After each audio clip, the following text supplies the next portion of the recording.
This is the Palin Update on SarahNet Radio. I'm Kevin Scholla. There will be an Alaskan-sized blizzard on the Brazos before Texas turns blue for Barack.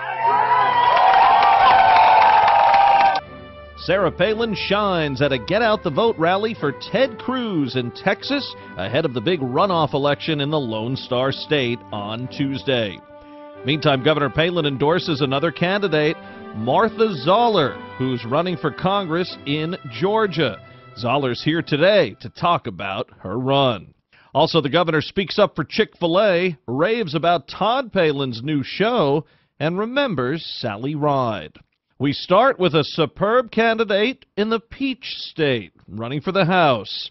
This conservative radio host has thrown her hat in the ring in Georgia's 9th congressional district, and she is endorsed by Sarah Palin, the 9th Palin pick of 2012. Martha Zoller, welcome to the Palin Update on SarahNet Radio. It is great to be here. Thank you for having me. Sarah Palin has really been active with endorsements of late, a handful in recent weeks, but still only a select few if you look at her 2012 overall endorsements. So how's it feel to be on that exclusive list? Well, I'm very excited about it because I think that Governor Palin represents what's best about the Tea Party, what's best about people that want to commit to their country. So I'm excited to have her endorsement. Governor Palin says it's time our elected officials stopped talking at us and started listening to us. She says you will do that. No, and that's absolutely what I'm going to do, and that's what I've done. I've been in the corporate world. I've helped run my husband's medical practice. I've raised a family, but I've also built a media career over the last number of years, and that's what I've done. I've listened to people. You can't be successful in talk radio. Talk radio is not just about talk. It's about listening, too. We have to get into your Map for Prosperity plan. I think it outlines what you're all about nicely. Can you tell us about it? Yes, we traveled around the 20 counties multiple times, and we asked people at gazebos and town squares and homes and meet and greets, what do you want from your next congresswoman? And they wanted three things, three categories. First, accountability. They wanted Congress, if they didn't balance the budget, they didn't get a full paycheck. And people say, oh, that'll never happen, but that's not true. It did happen back in the late 30s and early 40s when times were very bad. They did take less of a paycheck when times were tough, and I think times are tough now. I support term limits, and I believe that Congress ought to live under the same rules that everybody else does. Then we're doing bold reform, which is about spending. It's about cutting spending first. It's about getting regulations out of the way for people, for small business especially, and then looking at our tax code. I happen to be a fair taxer, but right now we don't have a presidential candidate that supports the fair tax, so we're going to have to really fight to change the tax code. And then finally, citizen engagement, which is going to allow me to take the skills I have, the communication skills, to be able to come back and tell people what's going on in Washington and include them in the process.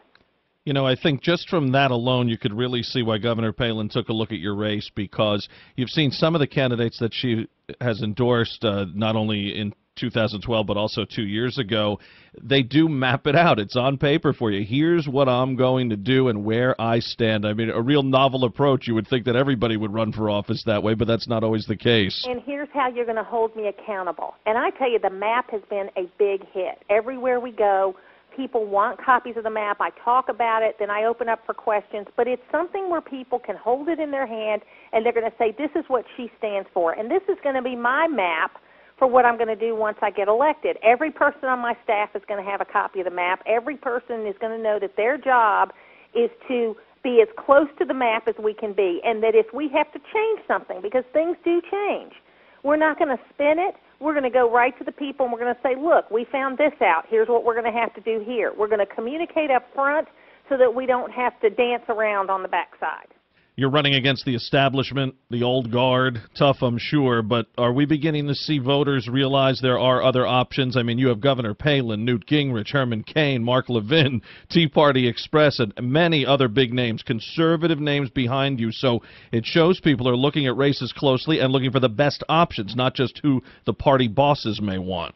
No, and I think you're right about that. And we have been able to put together a coalition of conservatives from grassroots Tea Party folks and GOP folks in every single one of our counties all the way up to conservative leaders that don't usually all get behind the same person.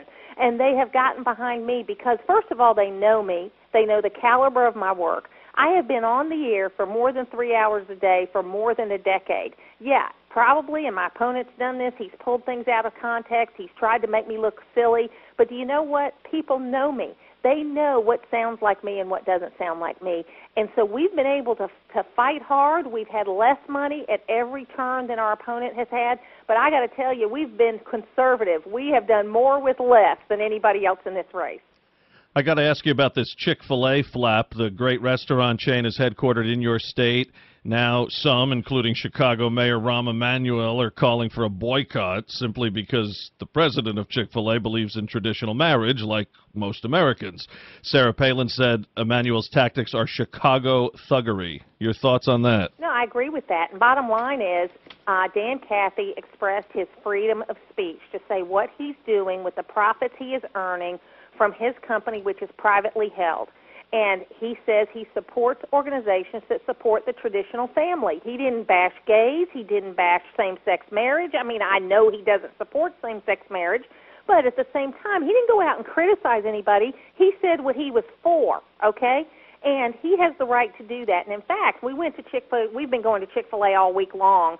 We go all the time, but we've made a special point to go this week. And today I said, you know what, I'm just going to go up there for lunch. You know, I had a little bit of break-in making phone calls. You could not get in the parking lot.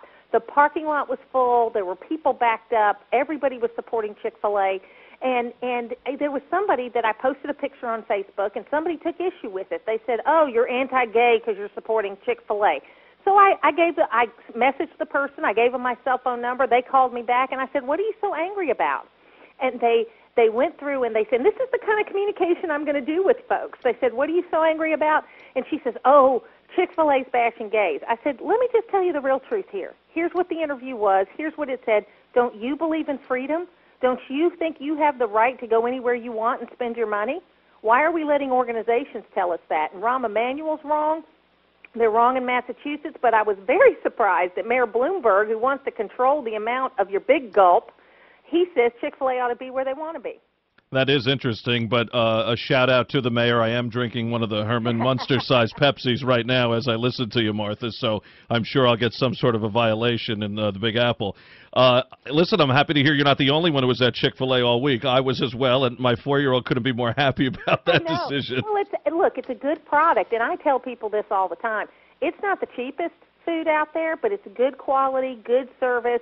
And you know what? They're a privately held company that employ a lot of people, and you have a right to go there or not to go there. A group shouldn't be going out there saying boycott Chick-fil-A because somebody is allowed to pursue their own values. I don't advocate for discrimination on any level, and Dan Cathy and Chick-fil-A should not be discriminated against. You know, he has had to cancel an event that has been long planned in Missouri because of death threats against him. And the VP of PR at Chick-fil-A had a heart attack and died. Now, I'm not going to say it's because of any of this, but you've got to believe they've been under a lot of stress the last few days. This has got to be dialed back a little bit. We have got to support free speech. You cannot only support the Constitution when you agree with it. You have to support it all the time. And Dan Cathy and Chick-fil-A have the right to their own views because they're a privately held company. You know, we've gone for years for the food and the service, but since then we have some friends that attend our church who actually work for the company as well. And, I mean, just the great stories, the wonderful things they've done for so many people, the family nights they hold, and plus, again, of course, the food. So glad to hear you're on board here. Will your radio background help you, Martha? I've always thought if I ever ran again for office that my on-air work would help because, you know, I'm up on the issues and how they're covered in depth and in detail as part of the job description. So does that help you a little bit because you have to know what's going on? I think that is part of it, knowing the issues and being on top of the issues. But also, when you're on radio live with call-ins every day, you step out of line, your listeners let you know right away. And you have to stand up for what you believe. And you know what? And you learn from your listeners. And there are positions over the years that I've said, you know what? You're right about that. I need to look into that a little bit more. It's a discussion. And you have to, and it's real, and it's real time. So, yes, I think it's going to be a huge help. Some news reports have called this primary bitter, even bloody. Would you go with those descriptions? Well, I would, and you know, I didn't want it to be that way. The establishment is terrified of me. They are terrified because they had a hand-picked successor to fill this seat, and that this person has not been able to run on his record. All he's done is run on attacking me. And I got to tell you, I got a long public record.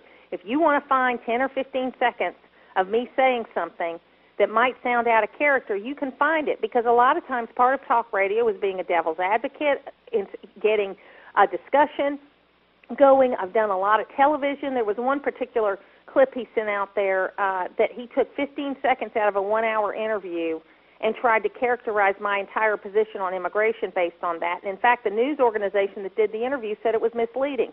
So we have hit back with contrasting his record on voting for tax increases and doing the things that he's done. He voted for a debt ceiling increase for the Board of Regents just 3 months ago. One of the first things we're going to have to do when we get to Congress is deal with the debt ceiling. How can we trust somebody that has voted for a debt ceiling in the last year, an increase, not to vote for one? So we are contrasting his record. We are staying positive, but we are also not taking this stuff lying down. Yeah, this is a game they've been employing a lot lately. They did it with Romney recently with his comments about Wawa when he ordered a sandwich, and they only played part of it. When you see the whole thing not out of context, you see what he was saying. Same thing a few months back. I know Governor Huckabee pointed it out regarding Pelosi and friends in the race to replace Gabby Gifford's seat. They ran a cut from one of the gentlemen running bashing Giffords, and they made it seem as if he said it after she was shot, which is just, I mean, it doesn't get dirtier than that. No, and it's really not necessary to do. But again, I've always looked at it. Look, it's now the shoe's on the foot where I'm the person being attacked. But I have always known from being a political analyst, if you're the one being attacked, you're probably ahead. And that's what our polling shows, is that I'm ahead. I'm not taking anything for granted, though. I'll be campaigning all day Sunday, and then Monday and Tuesday, and the primary's Tuesday. Now, there are 3 people in this race, but there is a path to win without a runoff, and I will not give up until 7 o'clock on Tuesday when the polls close. What would you tell Palin supporters, just to wrap things up, about you and what you may have in common with Governor Palin? Look, I'm a firebrand Tea Party conservative. I'm also the mother of 4. I've raised 4 children, and I think we have that in common. I am an outsider. I have fought the establishment, but I also have been a person that deals honestly with people and with issues. So that's what I want them to know about me. I want them to go to MarthaForCongress.com and log on and help. They can help with just support. They can help with money. They can help with volunteering and time. If they're in the region or if they're outside of the region, just send me an email and tell me you're praying for me. Martha Zoller, best of luck. Thank you so much. Martha Zoller, a big vote on Tuesday. Also Tuesday, Ted Cruz is looking to win a runoff in the U.S. Senate race in Texas. This past weekend, Governor Palin rallied with Cruz in Houston and called the Senate hopeful a true Texan. And we know that Ted will take the same courage, the same determination to Washington to work for all Americans. He'll be a leading voice for common sense conservatives when we take back the United States Senate. Palin also called out entrenched politicians on both sides of the aisle. They failed us because they've spent us into this mind-boggling debt, and they've abandoned the Constitution too often. And sure, they take that oath, right, to defend the Constitution, and yet then they ignore it when it gets in the way of just doing that business as usual in Washington. And the governor said we must overturn all the damage done over the last 4 years. I say it's time that we stand up again, that we take a stand so that we can stand tall, sound proud like a Texan does, and make America exceptional again. We don't need a fundamental transformation. We need a fundamental restoration. A great rally for Ted Cruz, highlighted by Sarah Palin. Also, while in Texas, Governor Palin stopped by a Chick-fil-A in the Woodlands, Texas. She called Chick-fil-A a great business, and she also highlighted her visit with the Sassy Feet Dance Squad at the Chick-fil-A. Must have been a great thrill for the girls on the team to meet Governor Palin. According to Todd Starnes of Fox News, the governor called out Rahm Emanuel, Chicago's mayor, for using Chicago thuggery. Palin going on to say, for politicians to think they can muscle businesses and shut them out just because they hold a differing, albeit a traditional view on an issue is a scary thing indeed. Todd Palin's NBC reality show Stars Earn Stripes debuts soon, and we will preview it in depth in the coming days. But his wife has already spoken out about the program. Governor Palin saying Stars Earn Stripes is honoring our veterans and first responders who are fighting to protect the good guys. On the show, each contestant, including Todd Palin, will be paired with either a military or law enforcement trainer, the best of the best, and they'll use real ammunition and explosives. All participants are playing for charity. Todd's show premieres the Monday after the Olympics. Governor Palin remembered astronaut Sally Ride this past week, writing, "Sally Ride was an inspirational trailblazer for American women. We're all grateful for her example. She will be greatly missed." Ride was the first American woman in space. She died after battling pancreatic cancer. Remember, folks, a big vote on Tuesday. Martha Zoller in Georgia, endorsed by Sarah Palin. And, of course, the Texas runoff on Tuesday as well. Ted Cruz, also Palin-powered. Folks, remember, you can follow us on Twitter at SarahNet Radio. And we are now on Facebook, too, so please like SarahNet Radio on Facebook. And don't forget, the Palin Update is now on demand, so just head to SarahNetRadio.net, pick the show you want to hear, and you can listen anywhere, anytime. Well, that'll just about do it for this edition of the Palin Update on SarahNet Radio.